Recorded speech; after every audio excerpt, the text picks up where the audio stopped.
Yeah, I mean, he's literally a legend and he's just a very amazing and magical person. And I would always say he's like, I mean, he is the genie from Aladdin, but he is the genie from Aladdin. Like, when you're with him, he's like this very magical, just energy, and it's so funny and so witty, and literally magical things can happen when he's around. Rest in peace, Robin Williams.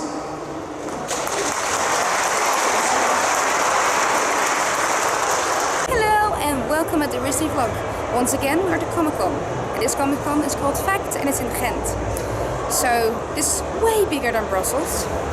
And there's lots to do. They've got panels, actors, you can get autographs, they have gaming, a lot of stores, like almost, maybe more, like triple the booths that were at Brussels. So, are you going to join me on this adventure? So here we've got the artist alley, and right in the back is the guest area.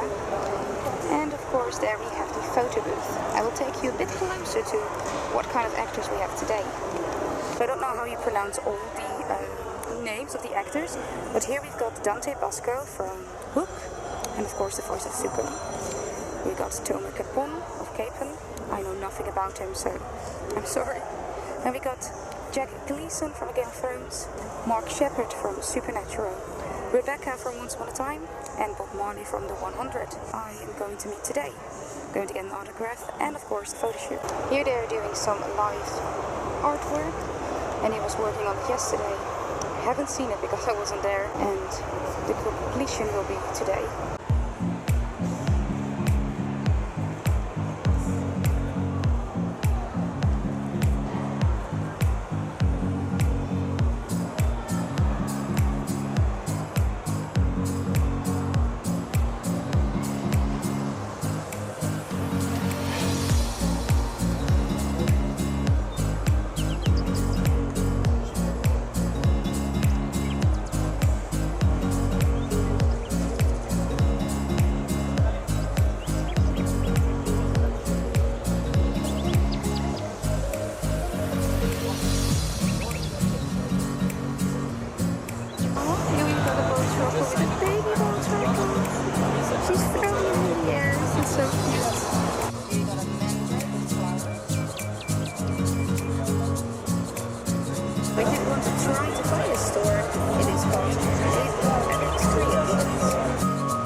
Leon? And I'm Lauren. Lauren. Nice to meet you guys. Nice to meet you. Gryffindor? Yeah. Me too. I think Gryffindors are, you know, and the Fire Nation kind of get along. The same colors, you know. Question? What's your question? Alright, so I was wondering whether you feel as if Azula deserved a redemption arc, because I heard some rumors going around the 4th season, which would elaborate on that. I know. You know what? She's my sister, and I'd like to see her get a redemption arc, you know? Because I love, of course, a lot of people, they love Prins Zuko because of the redemption arc. And it's a great redemption arc. And I think part of that is that all of us want a redemption arc. You know, all of us. It's life, and nobody's perfect. And I think we all strive to be like Zuko, and hopefully someday we can kind of be redeemed from whatever we felt that we were banished for. You know. And Azula too. I mean, I hope she gets a redemption arc because she's one of my favorite characters because she's so great. She's voiced by Greg Delisle. She's such a great character. But we were talking about this yesterday too. Like this show, which is like this cartoon for kids supposedly, deal with such heavy, incredible issues. And you look at Zuko and Azula, and they're really two kids that are products of an abusive parental relationship. A father who's obviously physically abusive, mentally abusive. A mother that's neglectful, she's gone. And ultimately you see how the two kids end up. Like, Zuko ends up redeeming himself, but the reality is the other kid may end up in a very bad place. And so that's where Azula kind of ends up by the end of the first series. But thank you so much. Do you have another question? Yeah, I do have a question. Go ahead. It is a duo. Yeah. You've probably been asked this like 100 times before, but Katang or Sutara? Sutara forever. Same.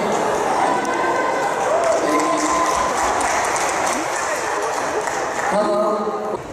So my question was actually, well, first, I think it's really nice to see how much everyone here loves you and loves you with the voice of Zuko, because here in Europe we don't actually get the English version of the television. I'm also surprised here So in Europe. most of us fall in love with you and the character in the series and the other voice actors at a later age, actually. But I did see Hook in English originally. Wow. And, well, most of us have because it doesn't get translated. But I actually had a question about that because you worked with the late Robert Williams. And I would love to hear your experiences with him and maybe a nice anecdote to remember him by and just how it was to work with such a great legend. Yeah, I mean, he's literally a legend and he's just a very amazing and magical person. And I would always say he's like, I mean, he is the genie from Aladdin, but he is the genie from Aladdin. Like, when you're with him, he's like this very magical, just energy, and so funny and so witty, and literally magical things can happen when he's around. And so, whatever your vision of Robin Williams is like that, he delivers that when you're with him. He's fast, he's funny, all this kind of stuff. But then also, I was able to really kind of sit down and have quiet talks with him about poetry, because Dead Poets Society is one of my favorite movies of all time. And so we talked a lot about poetry. And then he has this really other amazing thing he did for me one time.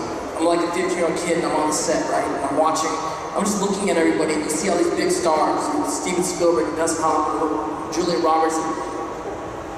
When you're in Hollywood, sometimes it feels like there's this big party going on, and like you just want to be in the party. And I booked the job. I'm on the set, so I'm there, but there's still, it feels like, yeah.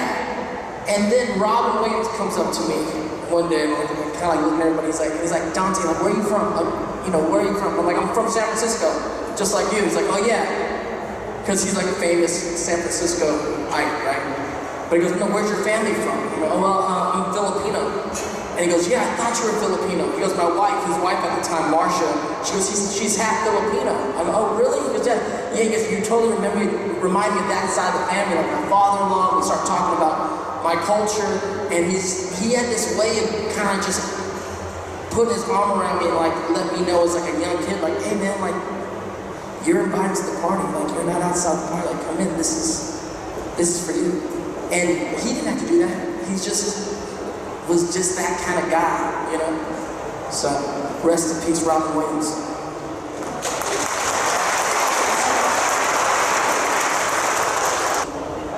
How you doing? What's your name? My name's Brown. Brown, yeah, Brown. Your voice is sort of voice. I know. What were you doing last night, Brown? I was working. Okay. I'm a head chef. So I scream a lot all the time. Oh my God. You gotta use your diaphragm. I'm a voice actor, so I gotta tell you, you have to use your diaphragm. Attention is it. So we both did real life acting and voice acting. So my question is, which one do you prefer? What's the major difference between the two for you?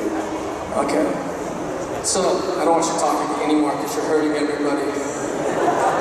But if you guys didn't understand Brahmi still, I've done voice acting and I've done on-screen acting. And what do I prefer? And what is the difference? Major difference. Major difference. So obviously the major difference between acting on screen and acting, voice acting is, you know, there's a camera or no camera. Like either you're doing the performance and the camera's recording the performance, or you're doing the performance and just the microphone recording the performance. But I came from on screen, so actually I'm actually doing the same performance, whether there's a camera in the room or not. It's just a microphone or a camera like capturing the performance. And there are technique differences in how you're doing it. Obviously, you can't move, you're not, you know, it's a different thing like that, but there's no difference in preparation for what you're doing. Like, the character and how you're thinking about the character and reading the scripts and what you're putting into it and what you're feeling is the exact same thing. For people that want to be voice actors, I always tell them, go to acting school, just become a good actor. Become a really good actor, and you're going to be able to do that on any medium of acting, you know? And so, it's not a preference preferring one over the other. Ultimately, I continue to voice act, I continue to act on screen, and what, for me, and I think most actors, what you really want, what you really prefer is a great story. It's a great story.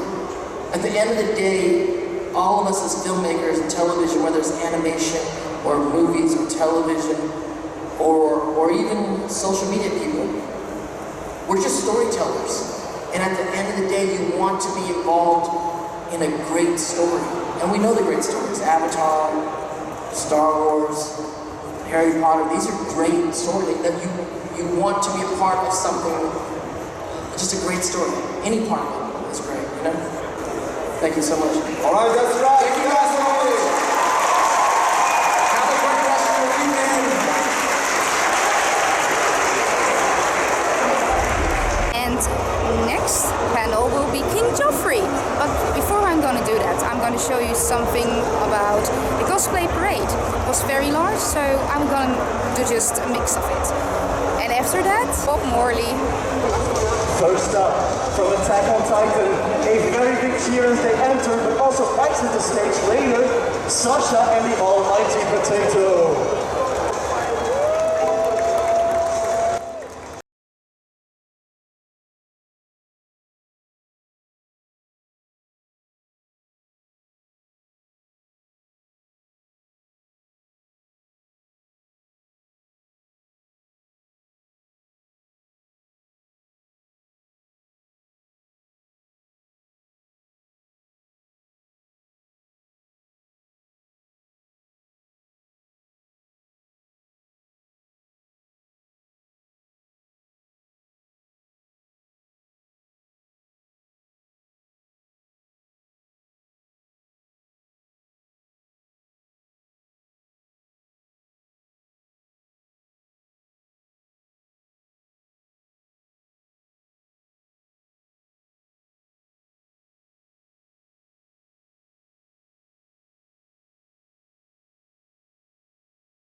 And now the group picture, so cheer all of them on.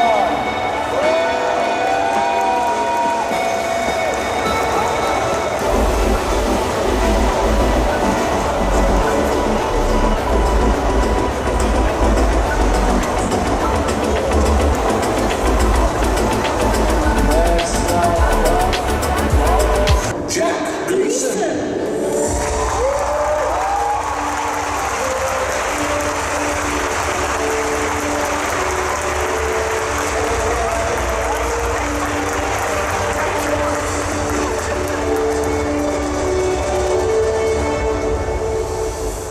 Good afternoon.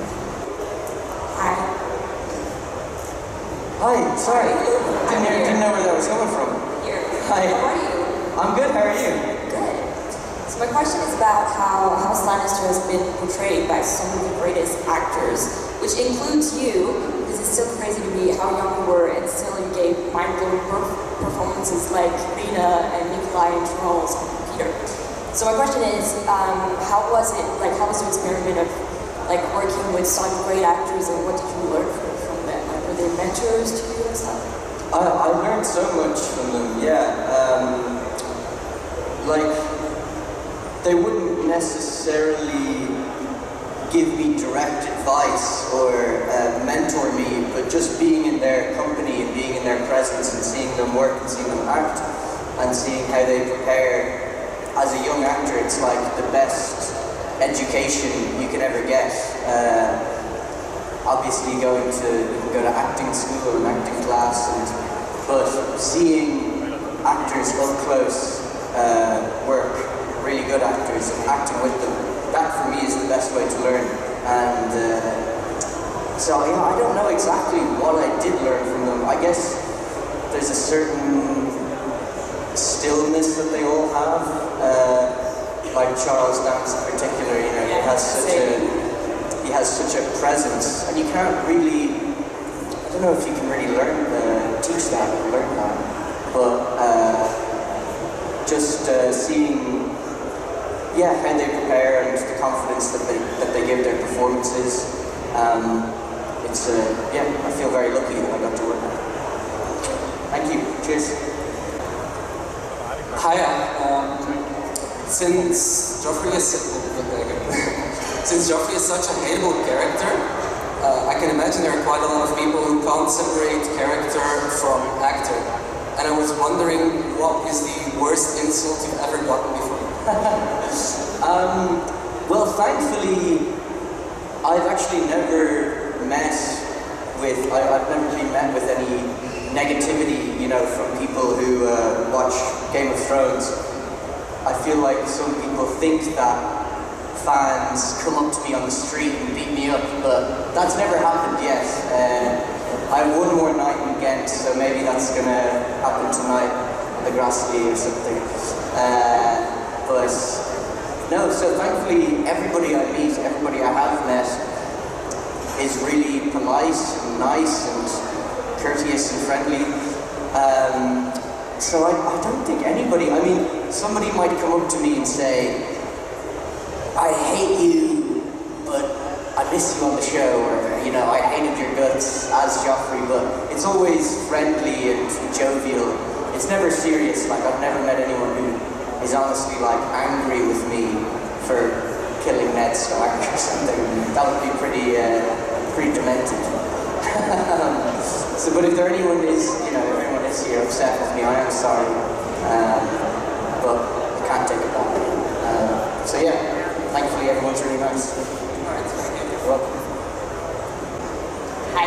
Hello. So I was wondering, Joffrey is obviously a problem as a person, but he's also a teenager. Yeah. And I was wondering, what are your thoughts on that combination? I would make that point all the time. Yeah, that perhaps he has similar impulses that all teenagers have, which is wanting to rebel against authority, wanting to push limits, understanding what boundaries are.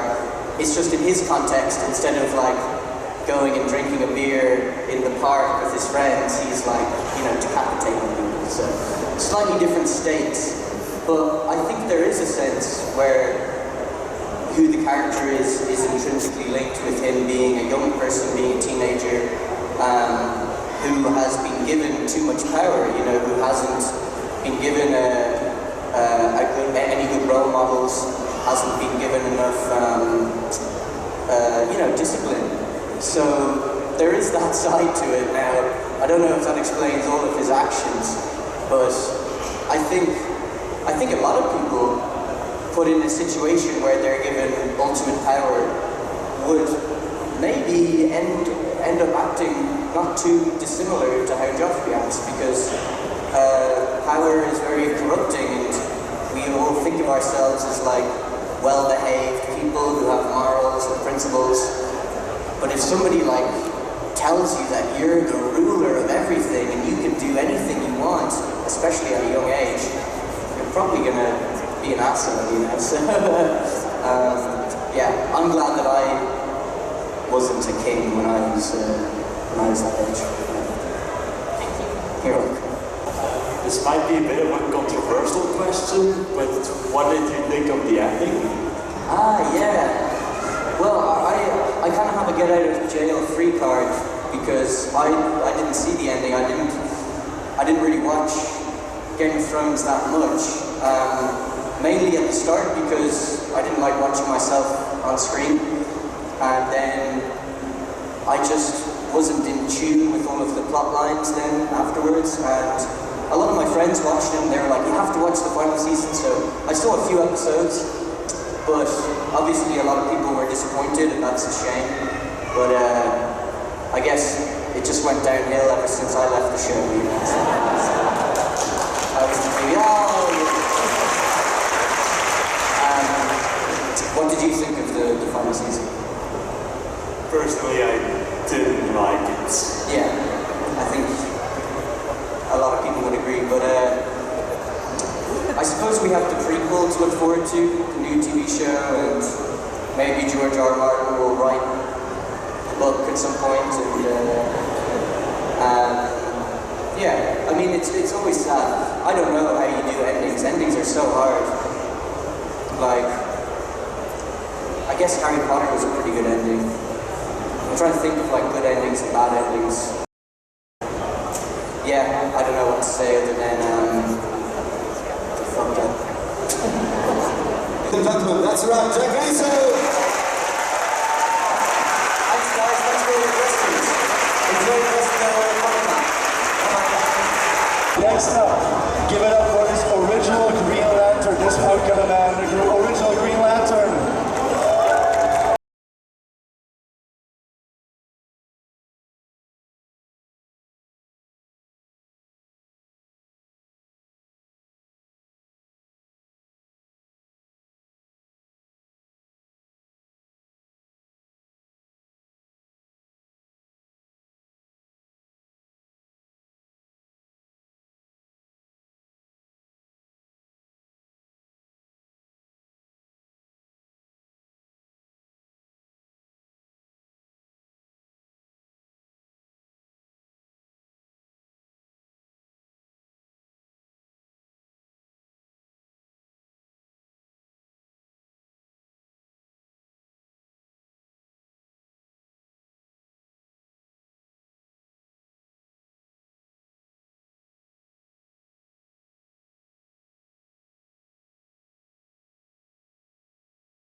about how everybody gets into acting in a different way. Yeah. How did you get into acting? Well, I did it at high school. I did my first play because my sister told me I should do it, and so I did that. And I was terrified of it, and funnily enough, so I did this play when I was 13, and then when I was about 33, I was driving to work on the 100 one day, and I had this line back when I was 13, and it was still haunting me that I didn't do it right. And then when I was driving to work one day, I was like, oh, that's how I was supposed to do it, 20 years later. But anyway, all that aside, I did like drama at school, and I was with my mates. It was just a lot of fun. It was something that it was just fun for me. But I went to university to do geological engineering, and that was not fun. So basically, well, I mean, I'm sure some people love it, but it wasn't fun for me. So yeah, that's kind of how I did it. Then I just changed my university degree into creative arts, started off writing, and then started performing, and then that was where it kind of took off for me. Did a lot of like theatre, and then I got a job on Home and Away, and that was kind of it from there on out. Yeah. Thank you so much. No worries, thank you. Hi. Hello. Yesterday you mentioned that you were working on a film project, and it was with Eliza and Zach. Can you tell us anything more about those? I'm not sure if I'm allowed to, but you know, we're shooting them right now. I'm not sure what they want to do with their press release, but yes, I'm shooting with Eliza at the moment, which is why she isn't here, but I managed to get some time off. And then I'll be shooting something with Zach later in the month. But like the one with Eliza and I is more of a psychological thriller type thing with an AI, and the one with Zach is a Western, so yeah, should be pretty cool. Yeah. Zach sent me some photos of him riding a horse in Montana. He looks very much at home. I'm terrified of horses, so we'll see how I go. Yeah. Yeah. And I have a second question from my friend who wasn't able to be here. Okay. If you could give yourself a different name, any name at all, what would it be? Yeah. I don't know. I'm actually named after my father, so I am okay with that. A lot of you might not know, my father passed away when I was very young and gave me his name, so I wouldn't choose a different name. I am who I am, and I'm okay with that. Yeah. Thank you. My question is, from all the seasons and all the different things you did during the seasons, what was your favorite to film? My favorite to film. I mean, I always liked doing action sequences. They were really cool. I don't know what that was. That noise. There was a cool fight sequence that I had with Marie. That was fun. But it probably for me is back in season 1 and Bellamy doing all those speeches. I really like doing that. I came from a theatre background, so I felt very theatrical doing all that stuff. So yeah, and I think it was one of the only times where, like, whenever you have a rain machine on set, that's really cool. Rain makes everything much more dramatic, so that's always cool. Thank you. Thank you. What's your favorite to work with on stage? Yeah. Probably, there's, I mean, obviously, Eliza is my favorite person to work with. Yeah, I mean, yeah, it's not really a question. I was going to try and make a joke about it. But yeah, no, Eliza was my favorite person to work with. So committed and such a generous actor. Yeah, quite phenomenal. Thank you. I was wondering if season 6 Bellamy could give some advice to season 1 Bellamy, what would it be? Wow. Season 6 Bellamy was just like all over the place, wasn't he? He was chasing Clark a lot. I don't know, like, I almost felt like season 1 Bellamy had more clarity of who he was to season 6 Bellamy, like, but he would probably say, if you had the chance to talk to him, it'd be like, you know, start treating your sister as an equal, you know, like, really work on that relationship. I think that's one thing that really hurt Bellamy, was not being able to communicate with his sister and losing her. So probably trying to be more a part of her life, it's probably something he regretted by season 6 that he didn't really recognise in season 1. Yeah. No worries, thank you. That's a wrap, ladies and gentlemen. Give it up for Bob! Okay, guys. Have a great weekend. Thank you so much.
Okay, these are the final parade guests.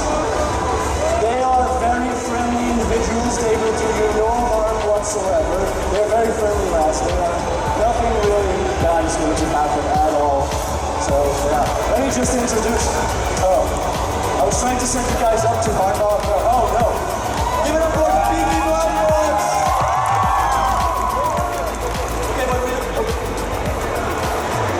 Okay, but really, go pose now. Go pose. Go pose right now. No. These are my friends. I can touch them. No worries. Ladies and gentlemen, one more massive cheer for the Peaky Blinders.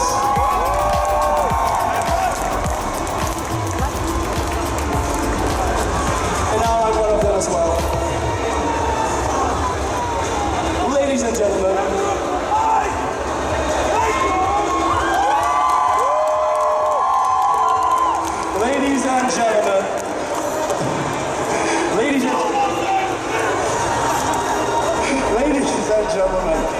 thank you so much for this edition of Facts, for joining us on the Cosplay Parade, for being here, for joining us, for watching a massive cheer for being cosplayed at competition and catwalk. A massive cheer for all the cosplayers who went on this parade. A massive cheer for Facts. And finally, because you're all a bunch of lovely people and I love you so much, a massive cheer for everyone else here. Thank you so much for being here. We will see you next year. Get home safe, get some good food in you that's not overpriced, and just have a good night rest. I will see you guys again next year. Thank you guys so much. See you around. Oh no, they just closed the lights on us. So I think Facts is coming to a close. If you like this video, give a big thumbs up. Consider subscribing, and I will see you next time. Bye bye!